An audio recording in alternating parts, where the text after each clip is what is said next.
Kita akan membahas tentang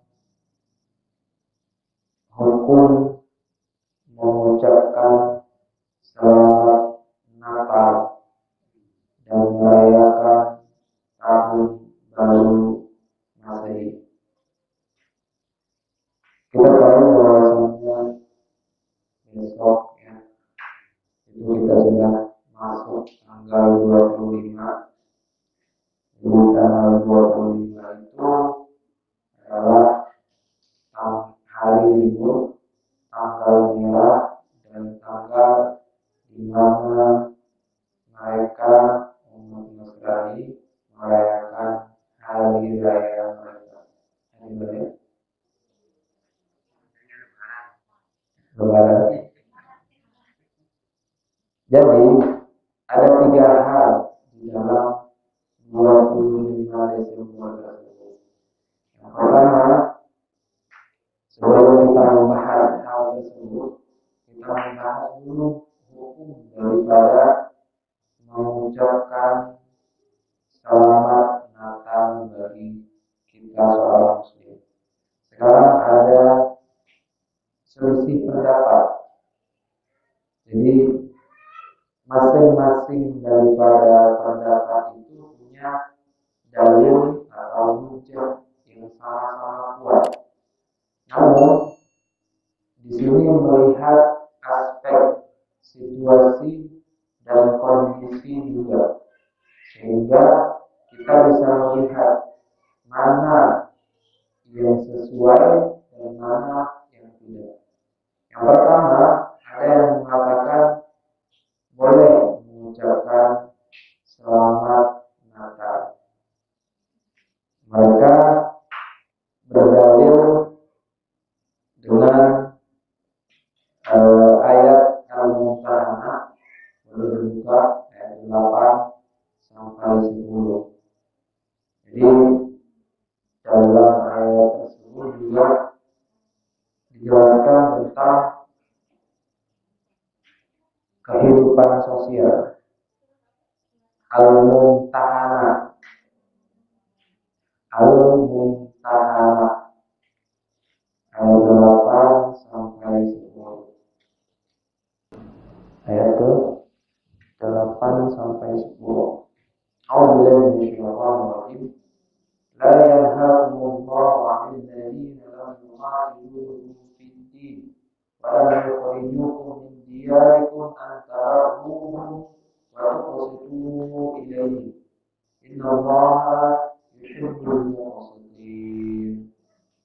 Innama yanhaakumullahu 'anil ladzina qataluukum fid-din wa akhrajuukum min diyarikum wa zaharu 'ala ikhrajikum an tawallawhum wa man yatawallahum fa ulaika humul zalimun.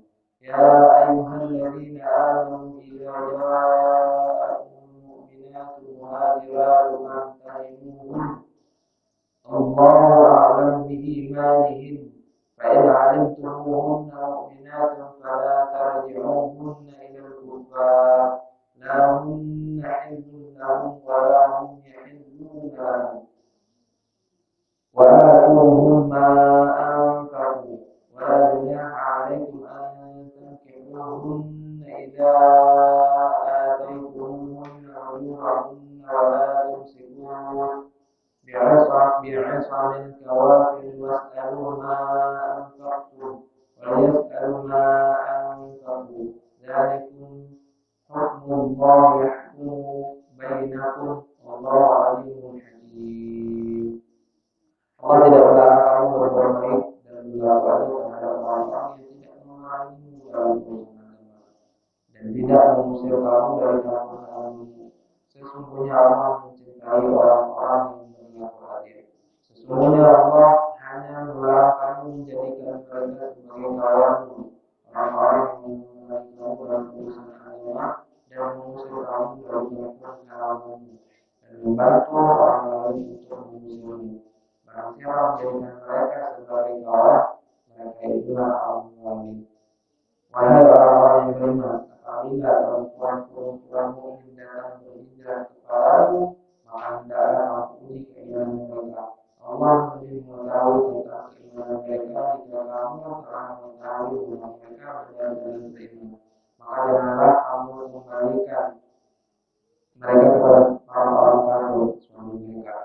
Mereka tidak halal bagi orang-orang kafir itu, dan orang-orang kafir itu tidak halal bagi mereka. Dan berikanlah kepada suami mereka mahar yang telah mereka berikan, dan mereka tidak ada dosa bagimu menikahi mereka apabila kamu bayarkan kepada mereka maharnya.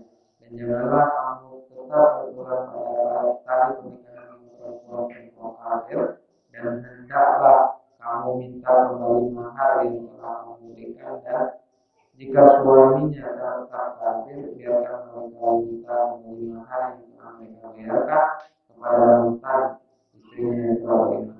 Demikianlah hukum Allah yang ditetapkannya di antara kamu dan Allah Maha Mengetahui, Maha Bijaksana. Jadi dalam ayat ini lebih spesifiknya memang membahas tentang muamalah baina al-kufar wal muslim. Ini berkaitan tentang hubungan sosial yang ada di antara kita seorang muslim dengan orang kafir atau orang luar muslim. Jadi di fatwa ini mengatakan boleh, dan dalilnya sebagai acuan adalah ini sebagai muamalah, bukan sebagai ibadah. Atau mengucapkan selamat Natal ini hanya hubungan sosial, bukan hubungan ibadah, sehingga mereka membolehkan. Dan ini bukan awalnya saya yang mengatakan, tetapi fatwa-fatwa ulama yang mengatakan tersebut. Jadi dan yang dibolehkan itu muamalah atau dalam hubungan sosial antar masyarakat. Misalkan nih, antara muamalah dan ibadah. Jadi kalau muamalah itu seperti hubungan sosial kita kepada mereka. Kita bergotong royong boleh bersama-sama. Kita misalkan menjenguk teman-teman boleh bersama-sama. Kita misalkan mau berangkat sekolah bareng-bareng boleh bersama-sama. Tapi kalau seandainya kita beribadah bersama-sama, itu tidak boleh. Jadi muamalah, hubungan sosial antara kita dengan mereka itu diperbolehkan. Dan akan tetapi hubungan ibadah itu tidak boleh. Nah, yang membolehkan mengucapkan selamat Natal itu berdalil dengan ayat yang saya bacakan tadi, dan juga mengaitkannya tentang hubungan muamalah atau hubungan sosial antara kita sesama manusia. Itu fatwa yang pertama. Fatwa yang kedua mengatakan bahwasanya tidak boleh mengucapkan selamat Natal. Karena apa? Ada 3 alasan. Alasan yang pertama, mengapa mereka mengucapkan Natal? Tidak boleh mengucapkan Natal karena di dalam pengucapan Natal itu ada 3 pengakuan. Yang pertama adalah mereka mengaku bahwasannya Isa itu adalah anak Tuhan. Maka oleh karena itu kita meyakini bahwasannya Isa itu adalah Rasul, seorang Nabi yang diutus oleh Allah Subhanahu wa Ta'ala. Dan tidak mungkin Nabi itu naik derajat menjadi Tuhan. Sehingga laqad kafara alladziina qalu innallaha tsalitsu tsalatsa. Maka telah kafirlah orang-orang yang mengatakan bahwasanya Allah itu atau Tuhan itu tsalitsu tsalatsa, ada 3 trinitas.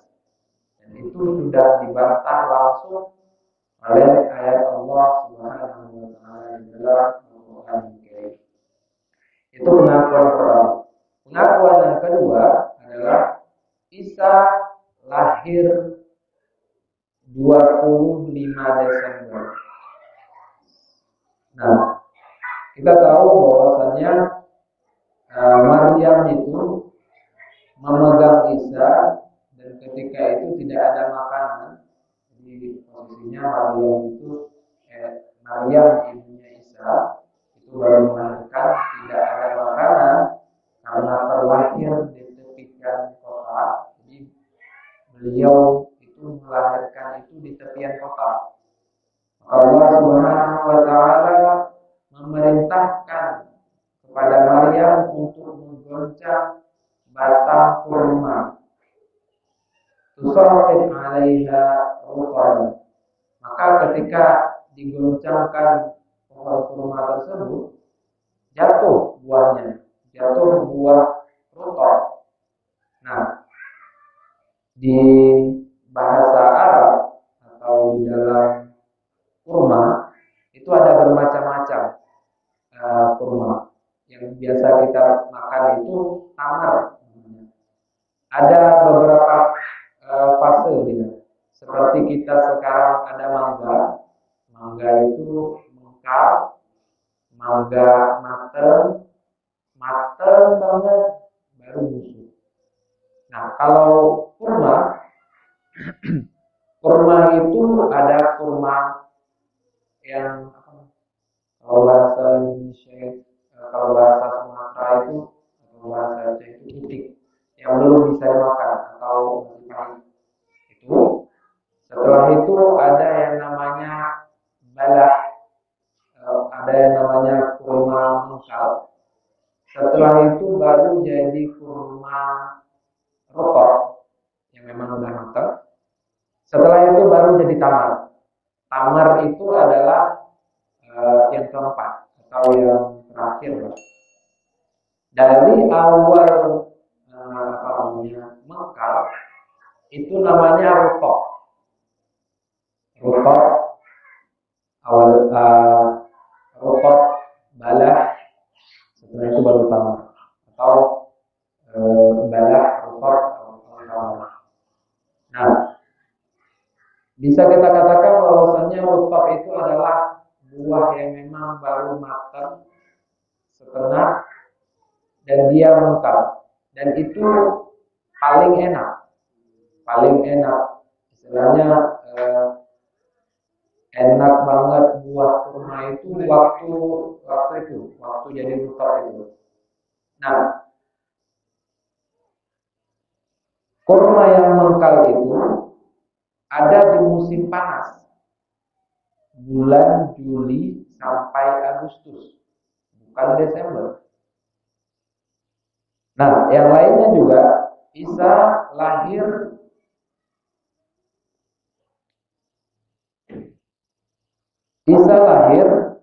kambing digembalakan di padang rumput. Sedangkan bulan 12 itu rumput tidak tumbuh karena tertutup salju. Sehingga tanggal 25 Desember itu dipastikan bukan lahirnya Isa. Namun itu versi kita Indonesia, versi kita Muslim. Versi mereka mungkin ada lagi versi mereka. Wallahu a'lam. Nah, kita adalah melihat semuanya itu bukan berdasarkan apa yang diceritakan, akan tetapi silsilahnya itu jelas dan kita juga langsung dari Al-Quranul Karim yang mana di dalamnya tidak ada keraguan sedikit pun. Ma'asyiral muslimin, jamaah salat maghrib yang menjelang isya yang dirahmati Allah Subhanahu wa taala. Pengakuan yang ketiga, yang pertama tadi mereka mengaku bahwasanya Isa adalah Tuhan. Yang kedua, mereka mengaku bahwasanya Isa itu lahir 25 Desember. Yang ketiga, mereka mengaku bahwa Isa itu mati disalib. Nah, Al-Quran langsung membantahnya. Al-Quran membantahnya, wa ma qataluhu wa ma salabuhu walakin syubbiha. Tidaklah dia itu dibunuh, wa salib. Itu bukan saya yang mengatakan, itu Al-Qur'anul Karim yang mengatakan. Wa ma qataluhu wa ma salabuhu walakin syubbiha lahu. Akan tetapi ada yang menyerupai dia. Siapakah dia? Dia adalah Yudas Iskariot, murid Isa, yang mana dia menjual imannya hanya dengan beberapa keping uang emas. Jadi yang disalib itu bukan Nabi Isa. Yang disalib itu adalah orang yang menyerupai Nabi Isa, yaitu Yudas Iskariot. Yaitu adalah murid Isa yang menjual keimanannya hanya dengan beberapa keping emas saja. Nah, 20 kembali lagi ke tempat tadi, bahwasanya sebenarnya 25 Desember itu bukan hari kelahiran Isa, tapi hari raya merayakan Dewa Mitra atau Dewa Matahari yang diambil oleh Kekaisaran Konstantin yang ada di Konstantinopel yang sekarang itu berada di Turki. Nah, itu sebenarnya yang menjadi permasalahan.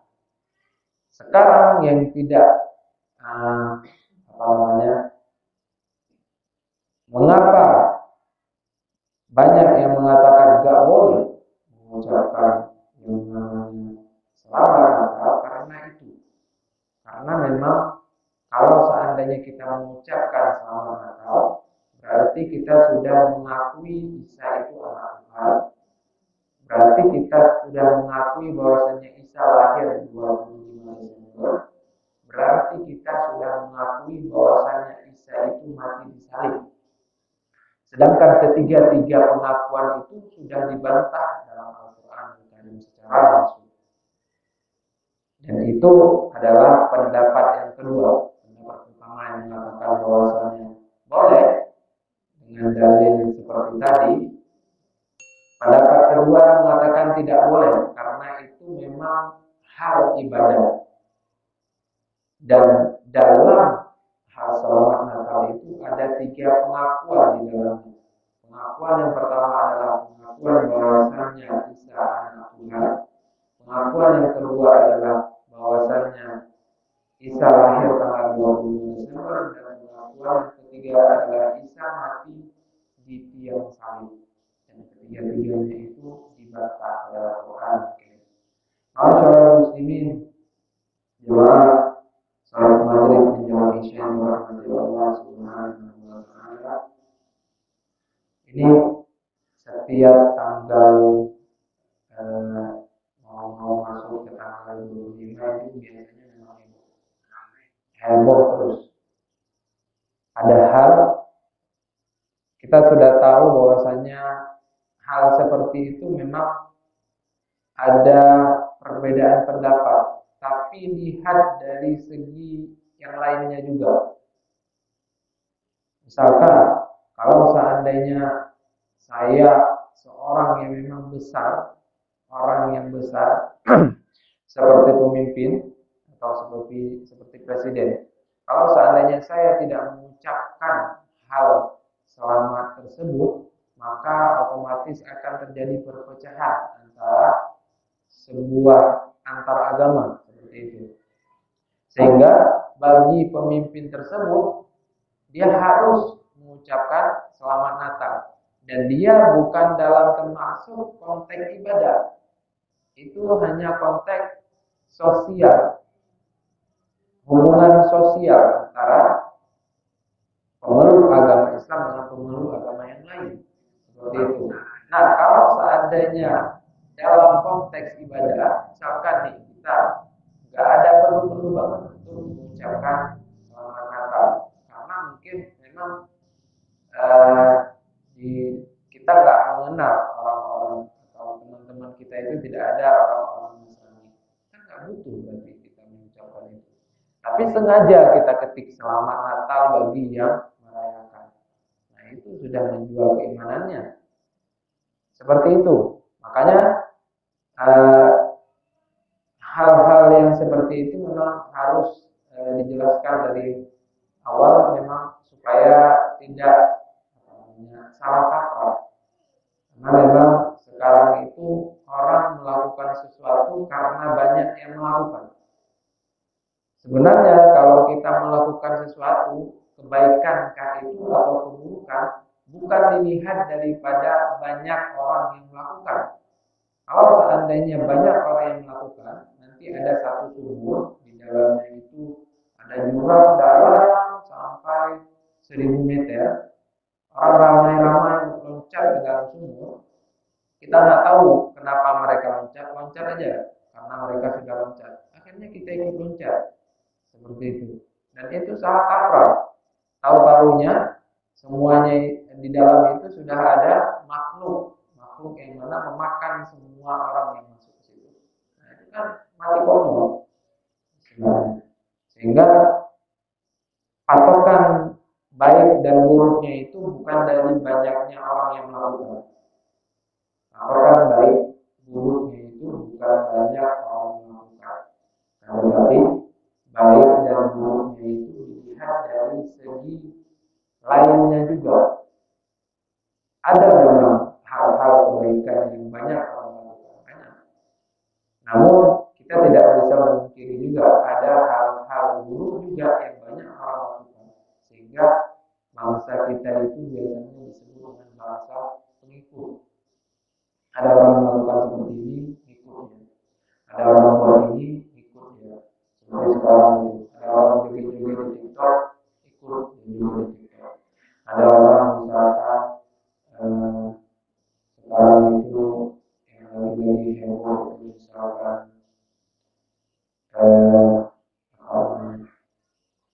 mukul orang tua, heboh itu mukul orang tua, mukul direkam, itu setelah itu viral.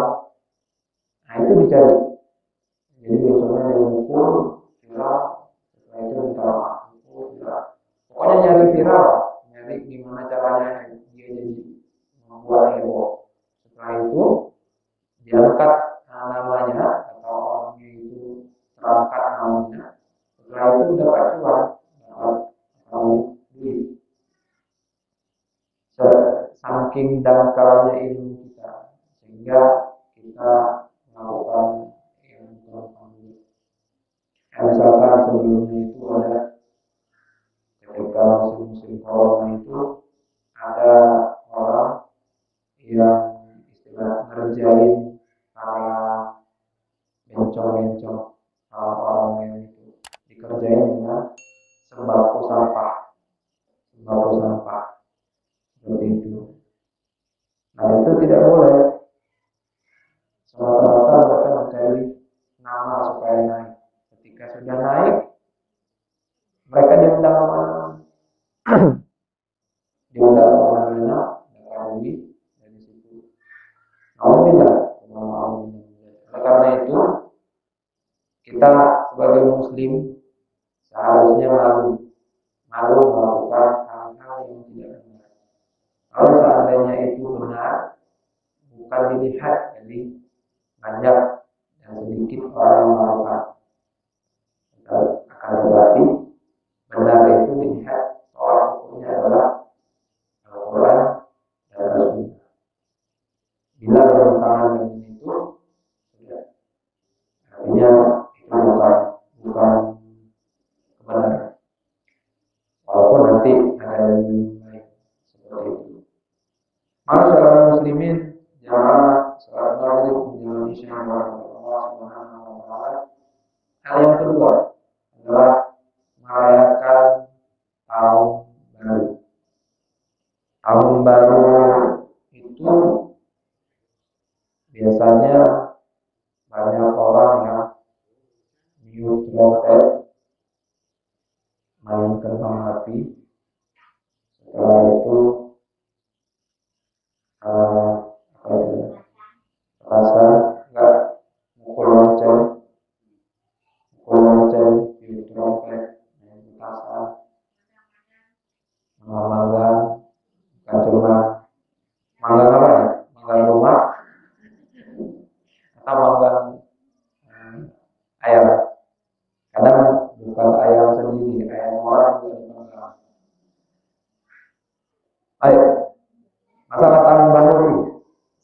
Januari, apakah dia bersih dan tidak ada terkait masalah agama? Itu tidak benar.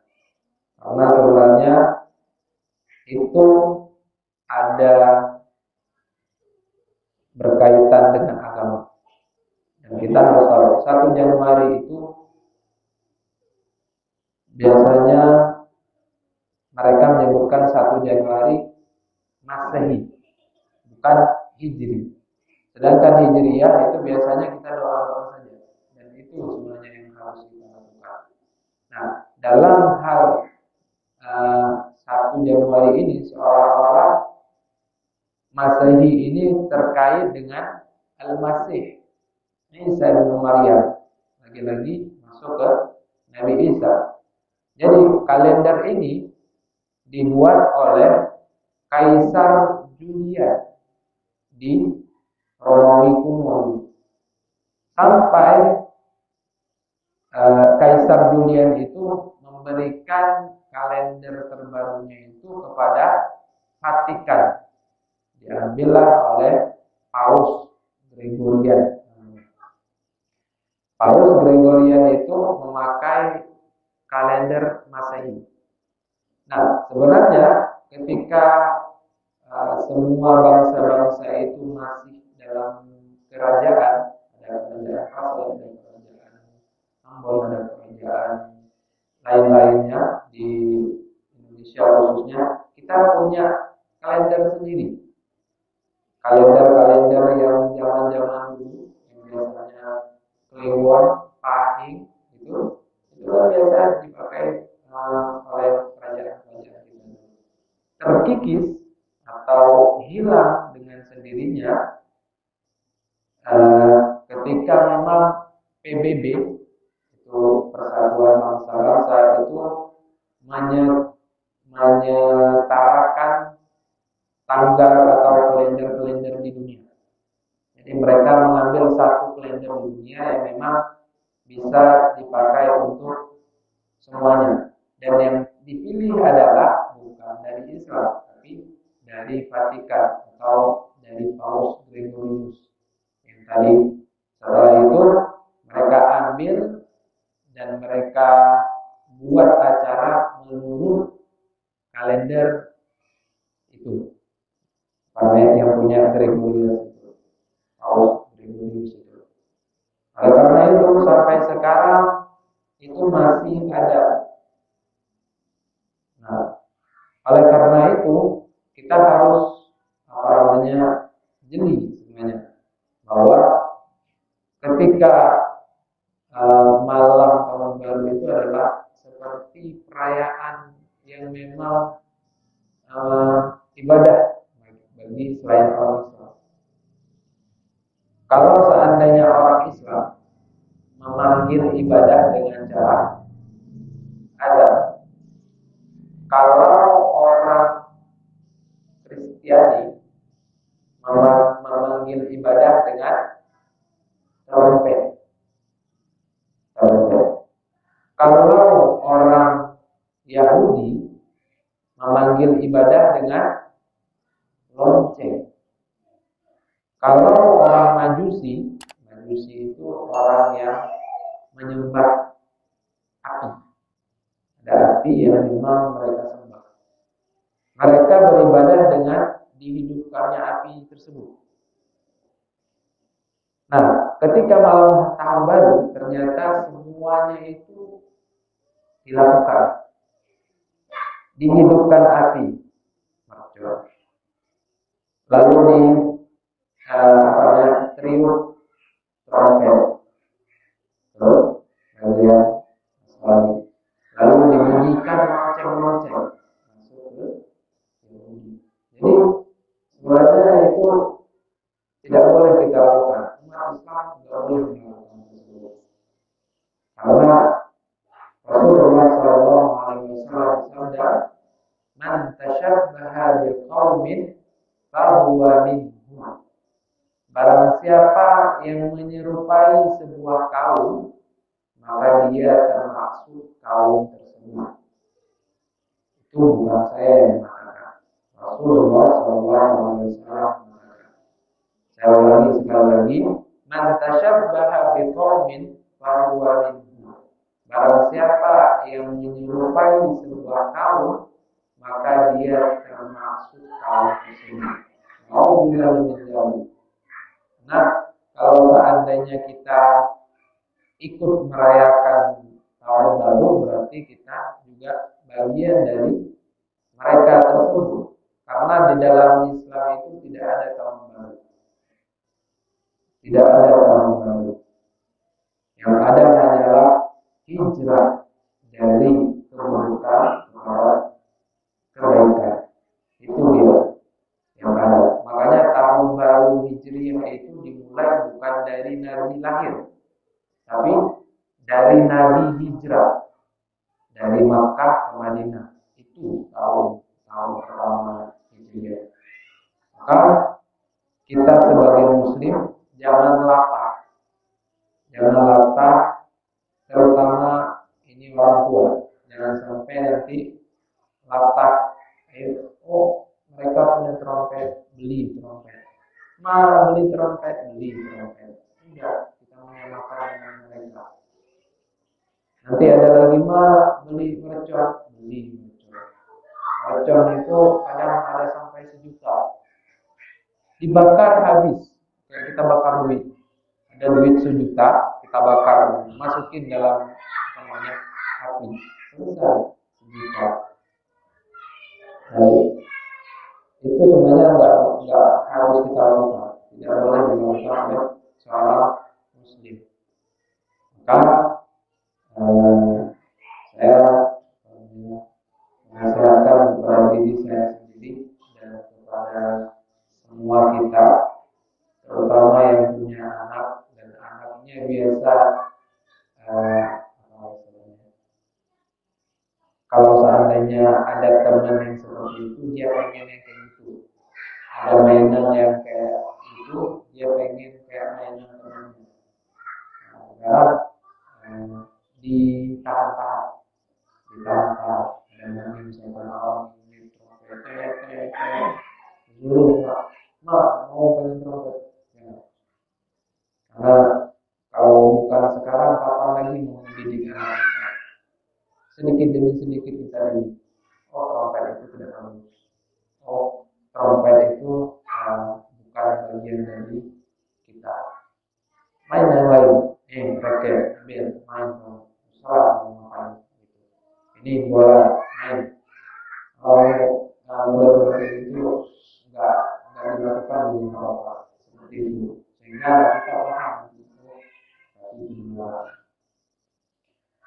Masyaallah muslimin jamaah salat maghrib di Indonesia dan Allah Subhanahu wa taala.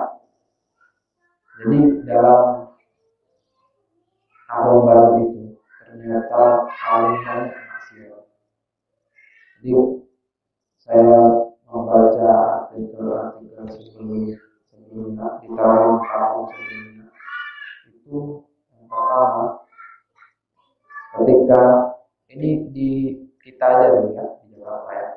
Mungkin ada di tempat lain juga kita ini. Tapi kalau di kita, saya ingat banget ada berita ketika malam tahun baru itu dirayakan di Monas.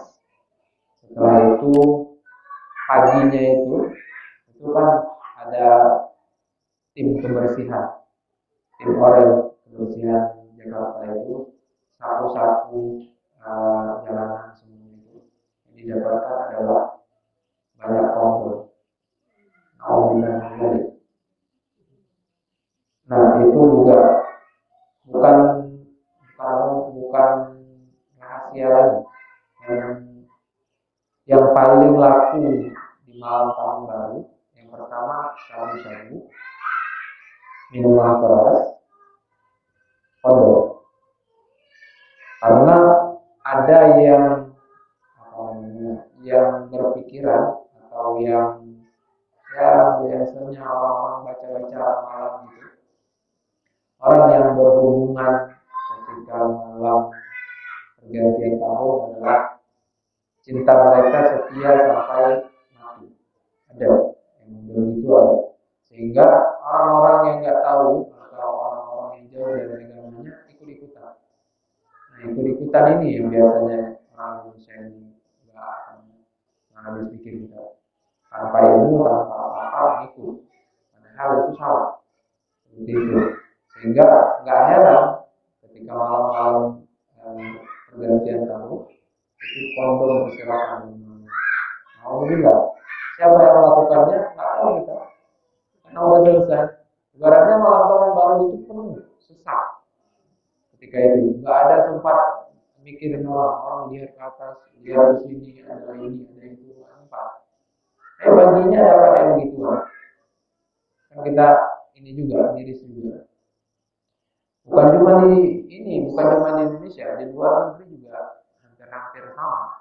Bahkan lebih parah lagi mungkin. Ada istilahnya itu adat-adat, misalkan ada adat ya misalkan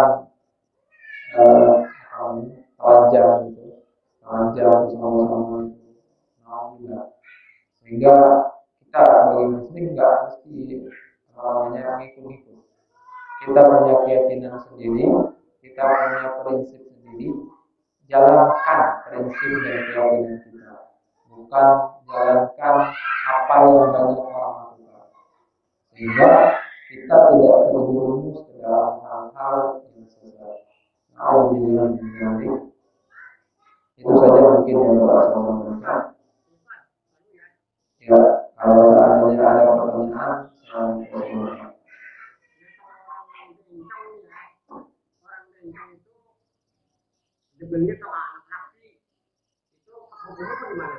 Apanya? Orang yang bencong. Iya. Iya, iya. Cenderungnya. Gini. Ya, saya juga punya teman satu sampai.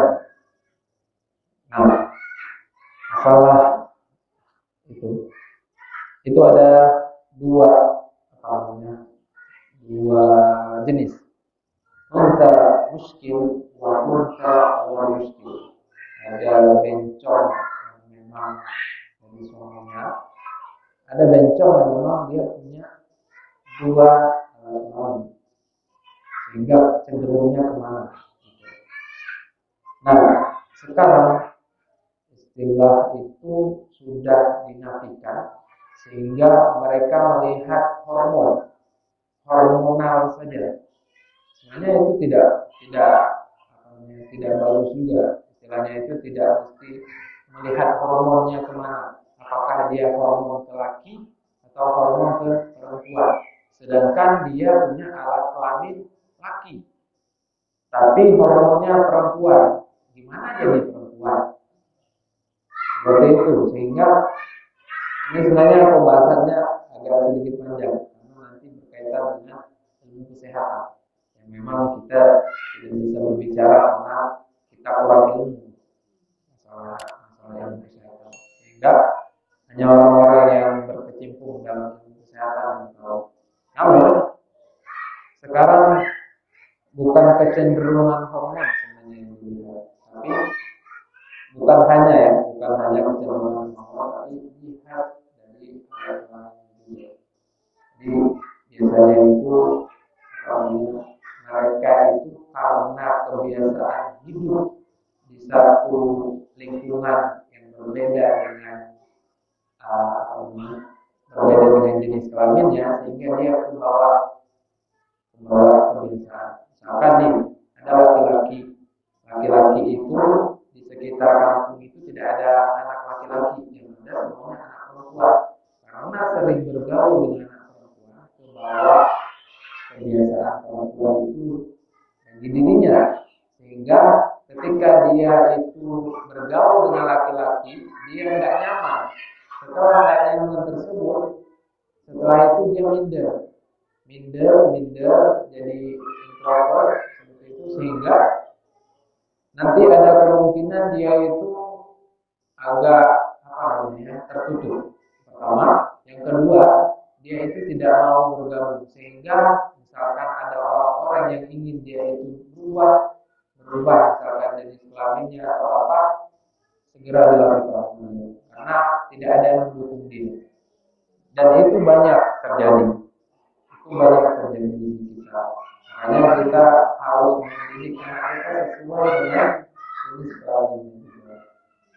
Jangan sampai kita mendidik anak kita tapi salah didikan, sehingga kita juga salah mendidik. Ya, salah.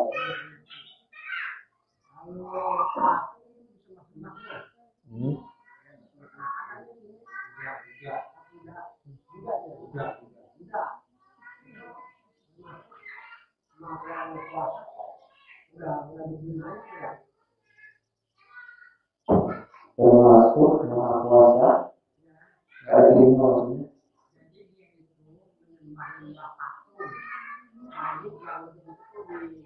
Iya.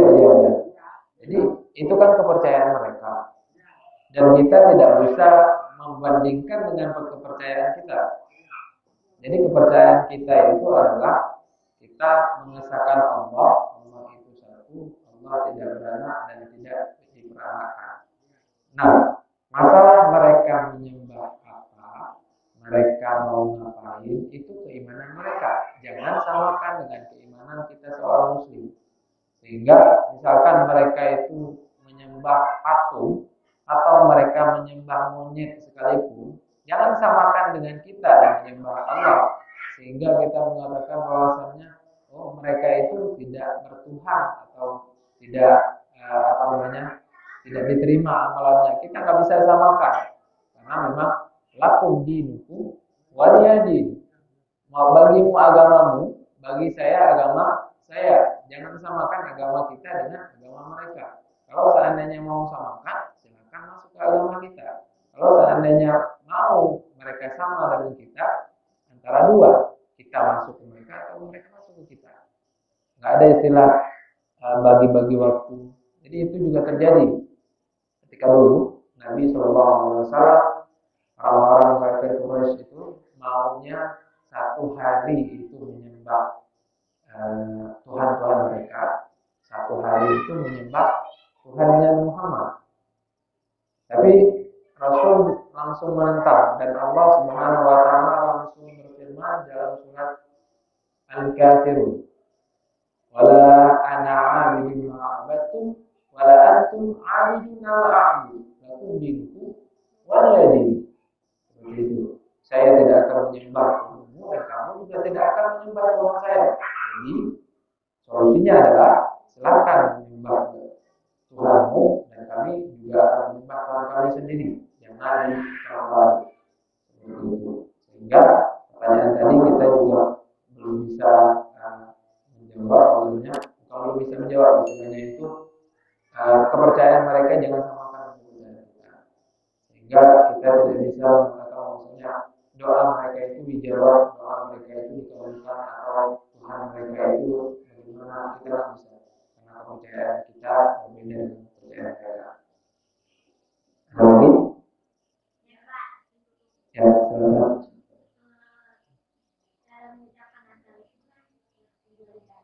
Ya.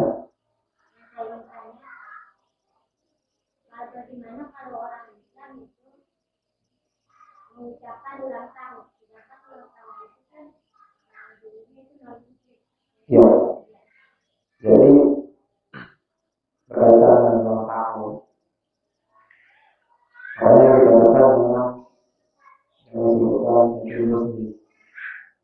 Kita itu merayakan ulang tahun bukan untuk hura-hura. Ini yang salah. Merayakan ulang tahun itu untuk introspeksi diri, bahwasanya kita semakin tua dan kita semakin dekat ajalnya. Contoh misalkan ada orang yang berumur 20 tahun sudah ditetapkan sama Allah Subhanahu wa taala umur 20 tahun, sedangkan dia umur sekarang 19 tahun. Otomatis kalau dia mendekati 20 berarti dia mendekati kematian. Sehingga ketika hari raya dia itu bukan dihura-hurakan, tetapi dimuhasabahkan bahwa kita itu bukan bersenang dengan datangnya hari kelahiran kita, akan tetapi kita introspeksi bahwasannya waktu mati kita itu udah dekat. Semakin kita banyak melakukan itu, berarti semakin dekat ajal kita. Kita kan nggak tahu siapa yang tahu seseorang. Bahkan Nabi juga nggak tahu kapan Nabi ajal. Tapi Allah Subhanahu Wa Taala memberikan tanda-tanda. Tanda-tandanya apa? Keluar ular, rontok gigi, itu tanda-tanda. Bukan cuma bagi orang yang sudah tua ya itu tanda-tandanya. Tapi bagi orang muda nggak sedikit juga yang tiba-tiba meninggal. Nggak ada sebab meninggal. Jatuh di WC meninggal. Misalkan jalan-jalan ketabrak meninggal. Atau tiba-tiba misalkan lagi sholat meninggal. Nggak tahu kita waktu kita kapan dan meninggal kita itu kapan. Sehingga ketika ada seseorang yang datang hari ulang tahunnya itu bukan berfoya-foya, itu intinya. Bukan bersenang-senang dengan bertepuk-tepuk tangan, bukan, akan tetapi bermuhasabah. Bahwasanya kita semakin dekat dengan ajal. Seperti itu. Jadi kalau seandainya ada orang yang happy itu artinya senang. Birthday itu artinya ulang tahun. Senang dengan ulang tahun. Makanya diganti dalam Islam mabruk. Alfa mabruk atau berkahlah semua kehidupan sisamu itu berkah. Semoga Allah Subhanahu Wa Taala memberkahi sisa kehidupanmu sehingga bukan happy senang tapi keberkahan. Mudah-mudahan sisa umurmu itu menjadi berkah bagimu, menjadi bekal bagi kamu untuk bisa masuk ke kehidupan selanjutnya. Itu seperti itu. Kalau orang ketabrak nih, Ya.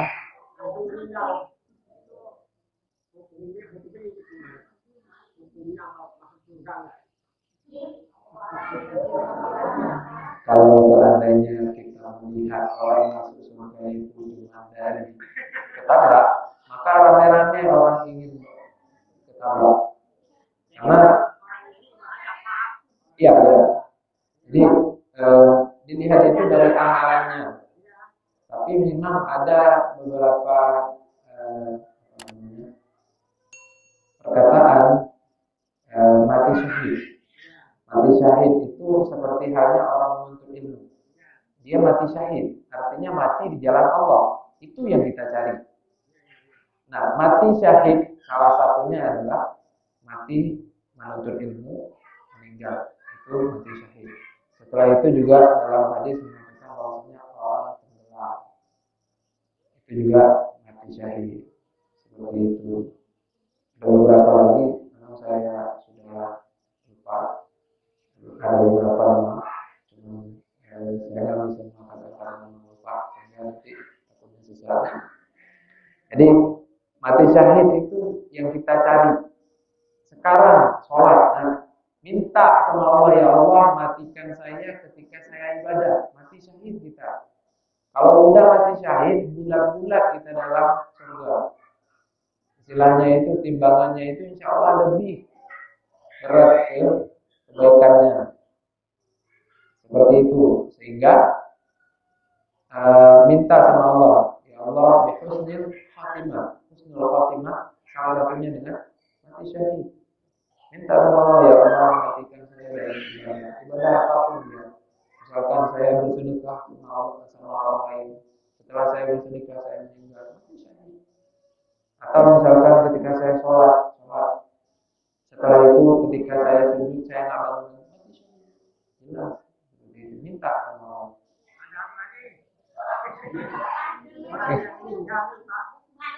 Orang jatuh dari atas gunung bawah tanah langsung mati, tapi orangnya lagi punya ibadah, gimana hukumnya? Ya nggak bisa kita bilang mati syahid. Ya mati misalkan.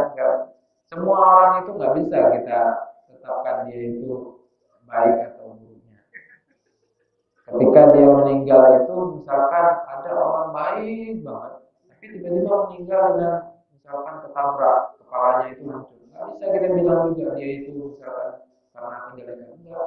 Sedangkan biasanya kita melihat dia berbuat baik, sehingga itu tidak menjadi patokan bahwa dia itu masuk surga karena kematian dia itu apakah kematian baik atau kematian buruk. Sehingga ada kemungkinan misalkan husnul khotimah dengan su'ul khotimah itu yang kita lihat. Maka ketika orang susah misalkan dalam sakaratul maut, ya bisa jadi amalan-amalan dia sehingga dia diingatkan sama Allah bahwasanya dia sudah sampai ajalnya, dan waktu itulah kita tahu bahwasanya semua akalnya dia su'ul khotimah daripada apa yang dilakukannya. Seperti itu, sehingga terlihat di akhir dan di belakang ayat itu bagaimana. Jadi ada dua macam Pak. Ya, su'ul khotimah dan husnul khotimah. Yang satu orang ibadah, yang dua ibadah itu. Ya, Sama aja. ya itu tergantung nanti. Semuanya amalannya itu ya tergantung sama Allah. Kalau Allah terima semua amalannya, ya sudah. Kita nggak bisa menjudge, menghakimi dia masuk surga, karena itu hak Allah.